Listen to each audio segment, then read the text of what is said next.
Oke. Eh, Hari ini, pertemuan kali ini untuk region Kebon Jeruk sama Citra Raya, ini kan pertemuan pertama ya setelah kemarin libur UAS dan Idul Fitri. Nah, pada pertemuan pertama ini kita bakal membahas forecasting basicnya sama beberapa metode-metode dalam menyelesaikan studi kasus di forecasting. Ini saya share link materi yang akan dipresentasikan. Oke, Oke, saya share screen.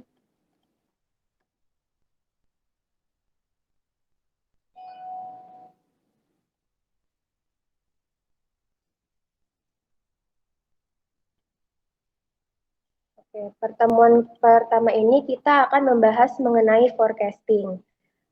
Kalau kemarin di briefing kita udah tahu definisi forecasting itu sendiri, meramalkan uh, apa masa depan dengan menggunakan data historis. Jadi yang harus digarisbawahi kita ini tuh meramalkan sesuatu berdasarkan data yang sudah ada. Jadi forecasting bukan berarti guessing atau nebak-nebak asal gitu.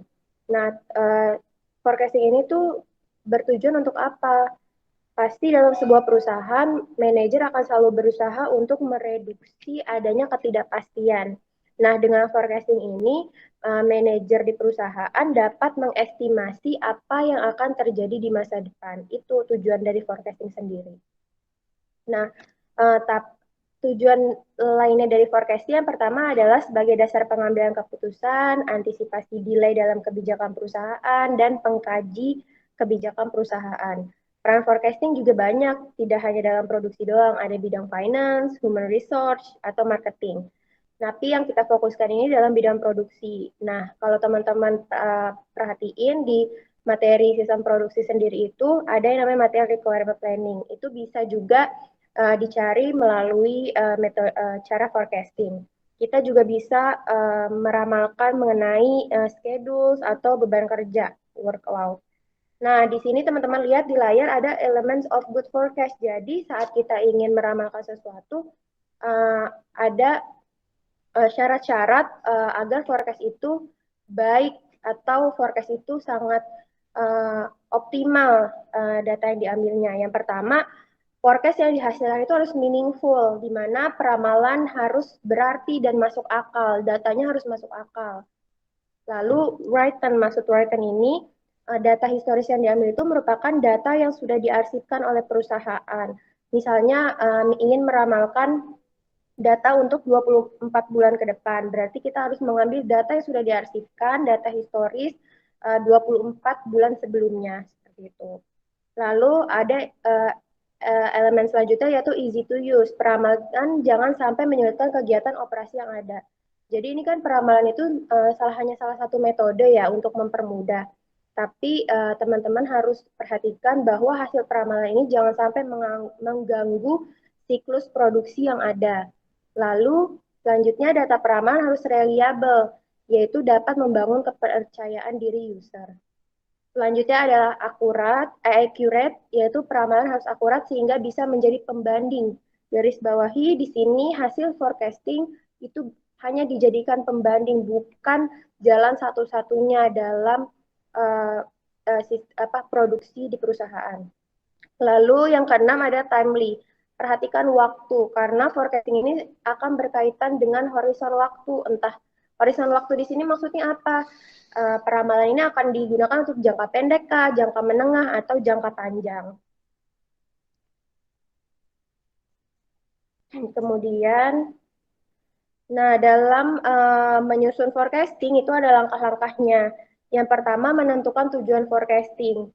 Seperti yang saya bilang tadi, forecasting ini tidak hanya untuk diproduksi saja. Saya kasih contoh, misalnya pada bidang finance, tujuan menentukan forecasting adalah untuk mengetahui estimasi cost dan profit perusahaan. Di bagian human resource, misalnya untuk merekrut karyawan baru kayak gitu. Atau dari marketing kita ingin menentukan forecasting dilakukan untuk menentukan pricing atau promosi sebuah produk. Lalu langkah kedua yaitu membangun horizon waktu yang seperti yang tadi di slide sebelumnya, elemen of goods of forecast itu adalah timely. Nah, disinilah langkah selanjutnya forecasting itu kita harus menentukan horizon waktunya. Forecast ini akan digunakan dalam jangka waktu mana, jangka waktu pendek, menengah, atau jangka waktu yang panjang. Kemudian menentukan metode yang akan digunakan. Nah, teman-teman kalau sudah mengerjakan Excel-nya, pasti teman-teman lihat di situ ada 4 metode.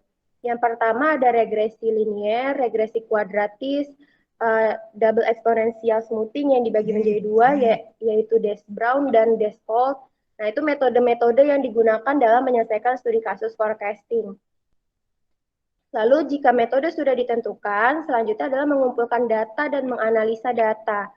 Nah, data historis ini harus reliable, jadi harus dapat dipercaya dan memang data tersebut sudah diuji bahwa bisa memprediksi uh, yang akan datang, apa namanya peramalan yang akan datang. Lalu selanjutnya adalah mulai membuat forecast. Yang terakhir adalah memonitoring dan evaluasi hasil forecast. Kenapa harus ada memonitoring dan evaluasi hasil forecast di akhir? Atau nah, kalau di modul teman-teman lihat itu tuh ada yang namanya verifikasi peramalan. Kenapa harus ada itu? Karena sebuah peramalan yang menggunakan data historis memungkinkan terjadinya satu, kelalaian variabel penting, perubahan dalam variabel yang tidak dapat ditangani model, adanya model baru, atau variasi yang tidak teratur. Kayak gitu. Jadi bisa jadi forecast yang telah diramalkan sekarang ternyata tidak reliable lagi untuk peramalan 24 bulan kemudian atau 24 selanjutnya. Makanya pentinglah untuk memonitoring dan mengevaluasi hasil forecast yang ada.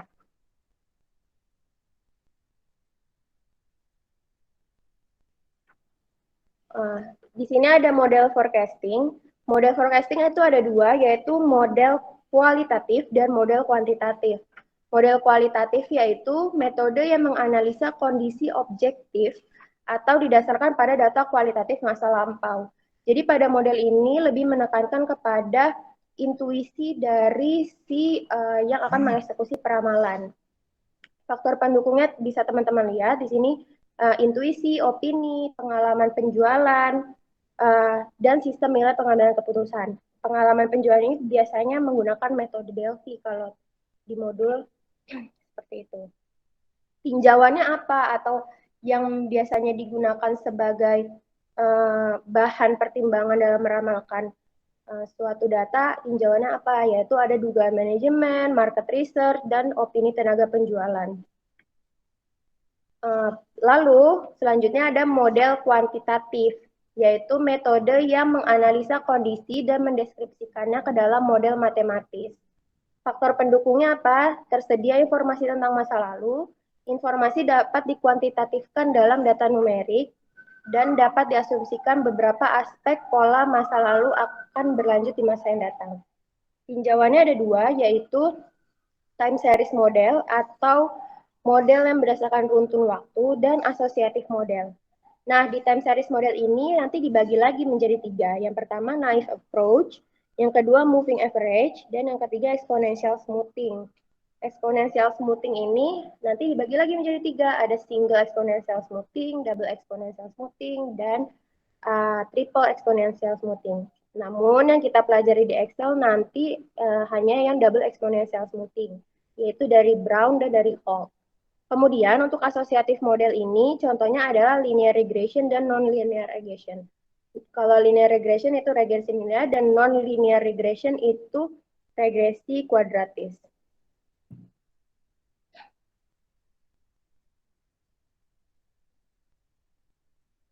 Lalu, hal-hal yang perlu diperhatikan dalam memilih metode forecasting. Yang pertama, suatu metode tidak dapat bekerja pada semua kondisi permasalahan. Maka teman-teman kalau sudah mengerjakan Excel, di situ kita di akhirnya harus menghitung rekapitulasi error dari setiap metode. Tujuannya apa? Untuk mengetahui manakah metode yang memiliki tingkat keakurasian paling baik. Sehingga jika dia memiliki tingkat akurasi yang baik, nilai peramalannya pasti mendekati dengan nilai aktual yang sebenarnya. Yang kedua, dua hal penting dalam forecast adalah cost dan tingkat akurasi tadi. Yang ketiga, adanya ketersediaan faktor lain. Faktor lain di sini apa? Yaitu historical data, komputer, pada komputer, karena tidak semua perhitungan forecast dapat dihitung secara manual, terkadang membutuhkan kecerdasan teknologi. Dan faktor lainnya adalah waktu atau horizon waktu yang dipilih.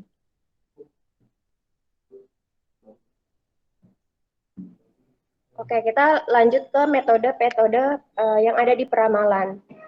Pada pertemuan kali ini kita akan membahas 4 metode. Metode pertama, metode regresi linier. Teman-teman lihat di sini grafiknya ini yang warna biru ini adalah permintaan yang didapat dari data historis. Kemudian ini yang grafik warna merah ini adalah data peramalan. Teman-teman lihat sini trennya naik. Kenapa? Karena metode regresi linear itu punya asumsi. Asumsinya yaitu menganggap data historis masa lampau itu bersifat 100% linear. Walaupun memang dalam kenyataannya, faktanya tidak bisa 100%, namun asumsi yang digunakan seperti itu. Gitu. Lalu di sini ada rumus peramalannya, yaitu Y aksen T sama dengan A plus BT. Y aksen T ini peramalan atau fungsi terhadap waktu. Dan A dan B ini merupakan parameter atau variabel yang akan kita hitung. A ini adalah konstanta yang menunjukkan besarnya nilai Y apabila T0, dan B ini adalah besaran perubahan nilai Y. Ingat, di dalam metode regresi linear ini ada variabel dependen dan independen. Jadi ada variabel yang dipengaruhi dan mempengaruhi.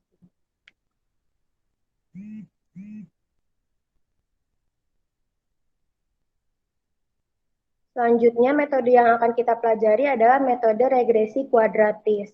Sebenarnya konsepnya sama karena seperti metode regresi linier, hanya yang membedakan adalah asumsinya. Pada metode ini kita mengasumsikan data masa lampau memiliki sifat yang kuadratis. Kuadratis itu apa? Biasanya nih kalau datanya lebih banyak kuantitatifnya, apa jumlahnya, itu akan membentuk parabola, entah parabola yang uh, membentuk gunung gini atau membentuk lembah. Biasanya begitu kalau dibikin grafiknya. Model peramalannya seperti apa? Rumusnya seperti ini. Y aksen T sama dengan A plus B T ditambah C kali T pangkat 2. C kali T pangkat 2. Nah, di sini terdapat 3 variabel. 3 variabel ini, variabel A ini merupakan variabel dependen atau variabel yang dipengaruhi. Dan B dan C ini merupakan variabel independen atau variabel yang mempengaruhi. Perbedaan metode regresi kuadratis dengan linear salah satunya adalah kalau metode regresi linear menggambarkan satu keadaan. Tapi kalau metode regresi kuadratis menggambarkan suatu keadaan.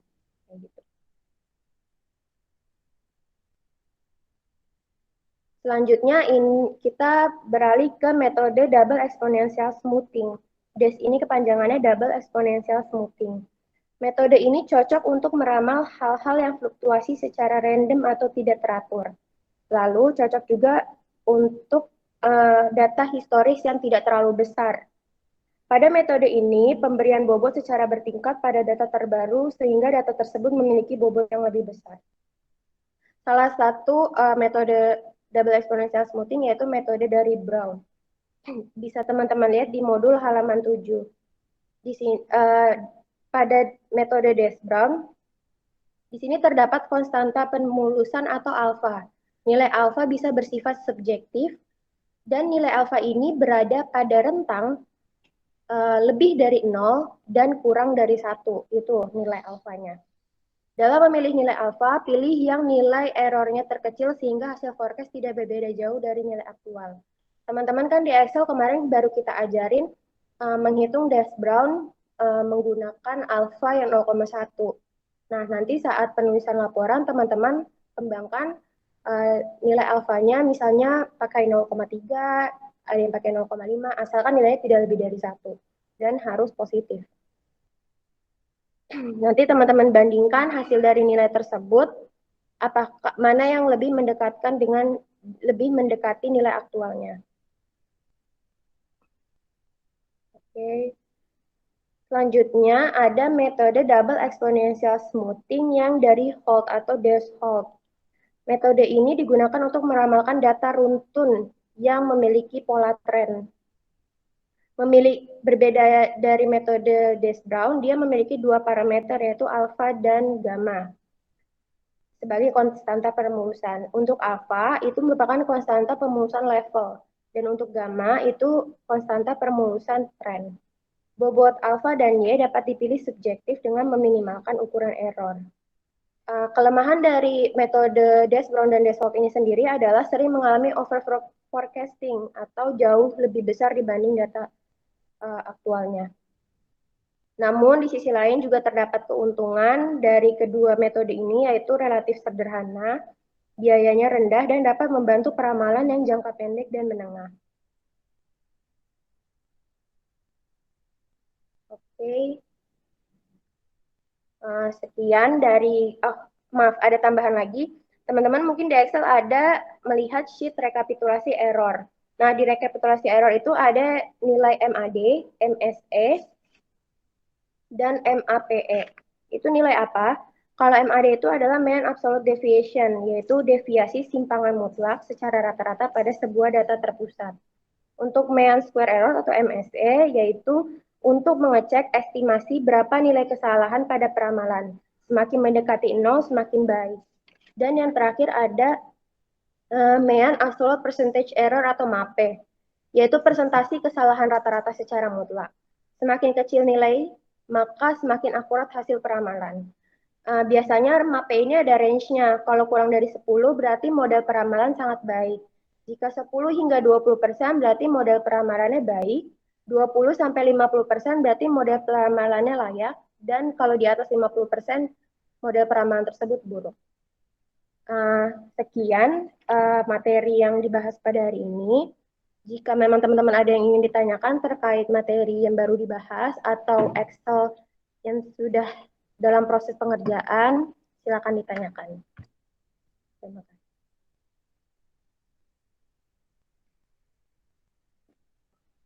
Ada pertanyaan?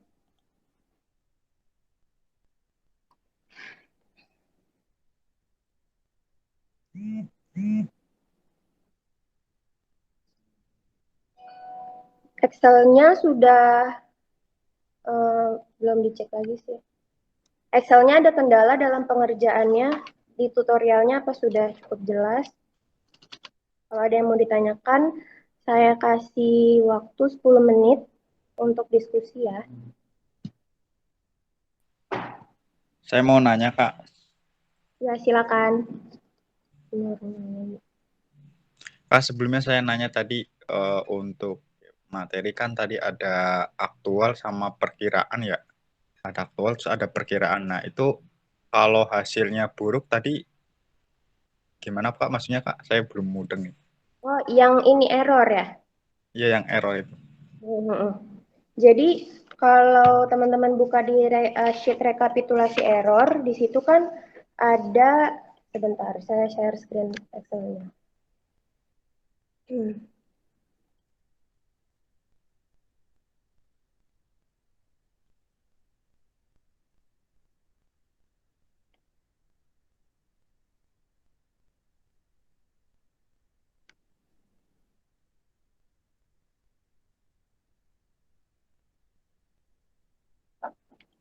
Oke. Nah, di sini kan ada nilai mean error, mean absolute deviation, mean squared error, dan mean absolute percentage error. Nah, untuk rumus masing-masingnya teman-teman bisa lihat di modul halaman 11. Tujuan menghitung error ini itu untuk apa? Untuk mengetahui gap dari nilai peramalan dengan nilai aktualnya. Nah, yang tadi Mas Nur Ngaini tanyakan, itu maksud dari yang MAPE. Jadi kalau MAPE ini, kalau yang lain kan ini dalam bentuk desimal ya nilainya. Nah, bedanya kalau di MAPE ini, teman-teman lihat di modul, dia ada dikali 100. Itu dijadikan persen. Nah, sehingga kita bisa mengetahui metode tersebut baik, model peramalan tersebut baik atau tidak, itu ada range-nya. Nah, di dalam range MAPE itu ada 4 range. Kalau nilainya di bawah 10%, nilai mapenya di bawah 10%, maka model peramalan itu sangat baik.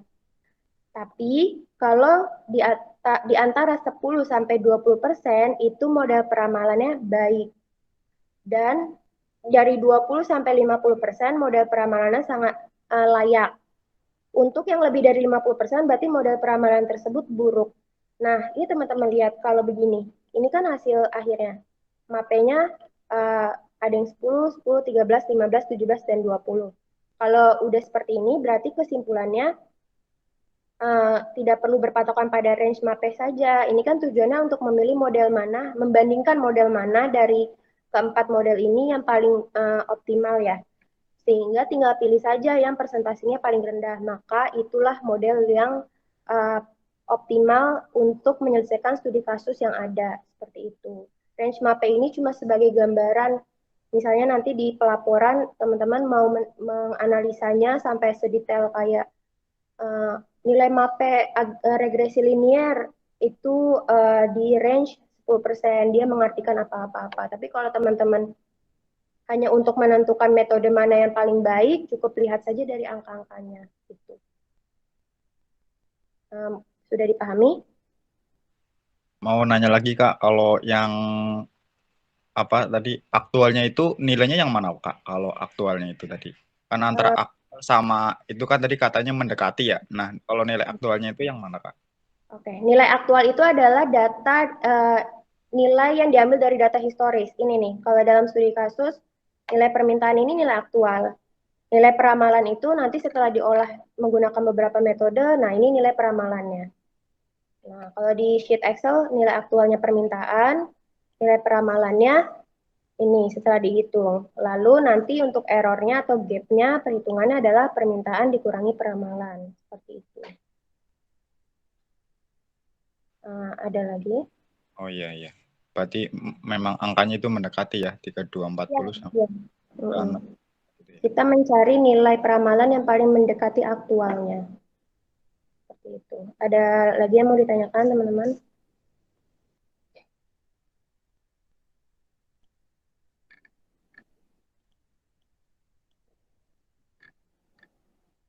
Nah, ini kalau misalnya pada metode double exponential smoothing, dia 2 kali permulusan. Makanya ada X aksen T dan S double aksen T, kayak gitu kalau di modul. Nah, ini kan teman-teman kalau udah mengerjakan Excel kan ada baris yang kosong. Kenapa ya baris ini kosong? Karena rumusnya itu kan penambahan dari periode sebelumnya. Sedangkan periode pertama ini kan merupakan periode awal ya. Jadi kan tidak ada data historis sebelumnya. Makanya pada bagian peramalannya ini dikosongkan. Itu maksud dikosongkan. Gitu. Kalau grafik ini diambil dari teman-teman memblok bagian permintaan, terus teman-teman tahan CTRL di blok bagian peramalan, kemudian teman-teman bikin grafik. Oke. Untuk keempat metode dan rekapitulasi error, ada lagi yang mau ditanyakan?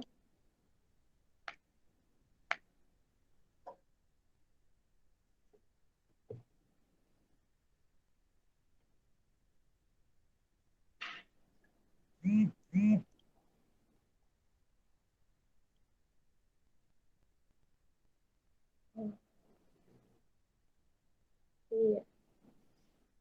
Oke. Misalnya nanti teman-teman baru terpikir pertanyaannya setelah praktikum selesai, japri aja ke salah satu asdos atau mungkin mau didiskusikan lewat grup, silahkan. Nah, teman-teman usahakan Excelnya sudah dikerjakan ya sampai 4 metode tersebut dan minggu depan dikumpulkan bersamaan dengan TSP yang kedua. TSP yang keduanya nanti diupload malam sekitar jam 7 jam 8. Lalu oke. Ini teman-teman isi link absensi dulu ya. Bentar, saya kirim.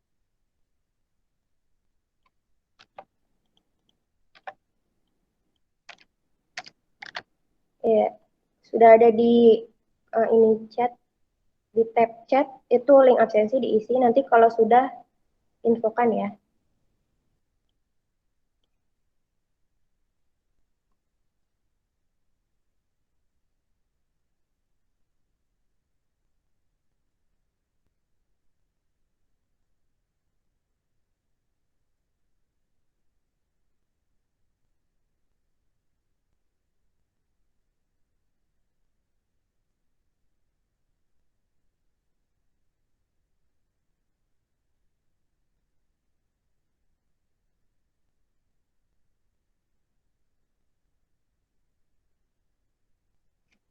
Oke, yang lain sudah?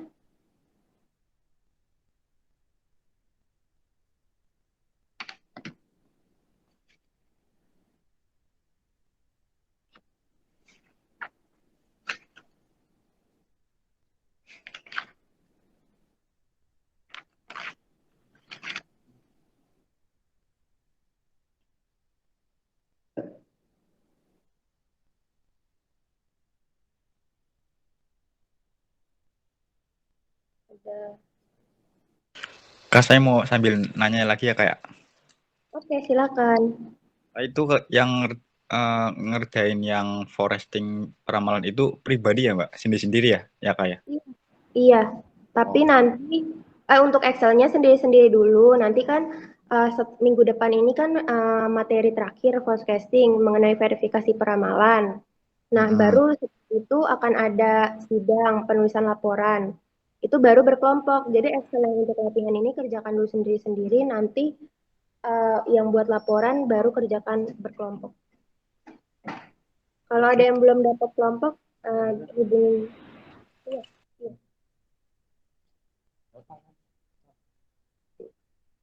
Itu ada lagi teman-teman yang mau ditanyain?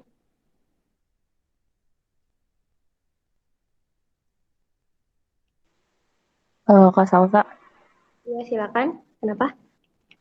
waktu itu kan kelompoknya kan saya kan udah ada nih berempat, tapi satu lagi itu Kak Salsa tahu nggak sih si Maria Pascalia?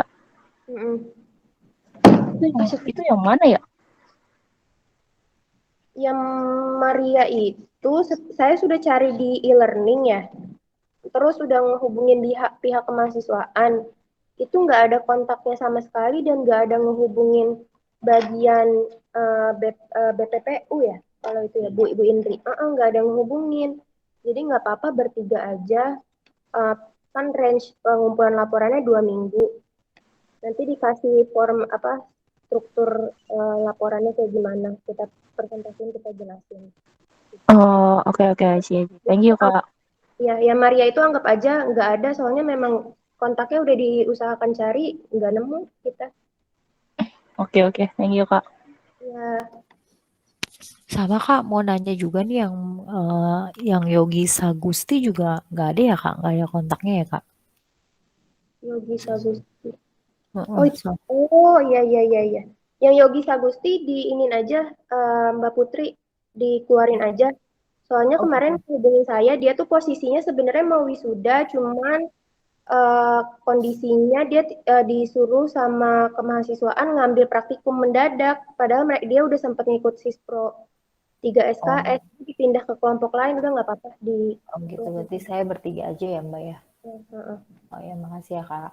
Ya, ada lagi yang mau ditanyain? Oke, ini sepertinya sudah mengisi untuk kelompoknya saya belum.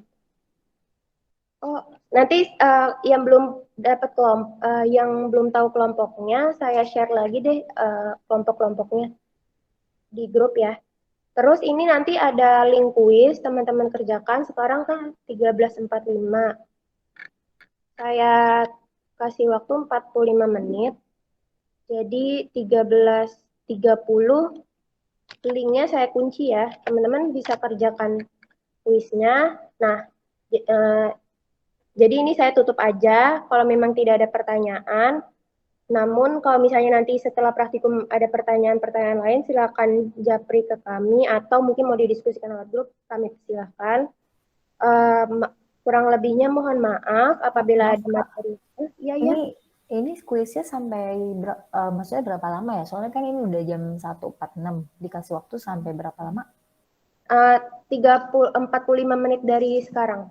45 menit. Oh iya, oke. Setelah saya tutup, kerjakan aja. Nanti setelah 45 menit saya lock ya kuisnya. Berarti sampai jam 2 ya Kak ya? Ya Pak. 2 ya? Pak jam berapa nih? Jam Ini kan jam 2 kurang. Berarti 3 ya? 45 jam, hampir jam 2.45. 20 ya gitu. Pokoknya di range 14.25 teman-teman udah siap-siap aja, soalnya mungkin aja udah saya kunci. Nanti kalau dikunci saya kabarin lewat grup. Oke, saya tutup. Mungkin kalau misalnya tadi ada materi yang kurang, kami mohon maaf. Wassalamualaikum warahmatullahi wabarakatuh. Terima kasih teman-teman. Waalaikumsalam warahmatullahi wabarakatuh. Terima kasih, Kak. Terima kasih, Kak. Udah keluar. Gue pagangnya.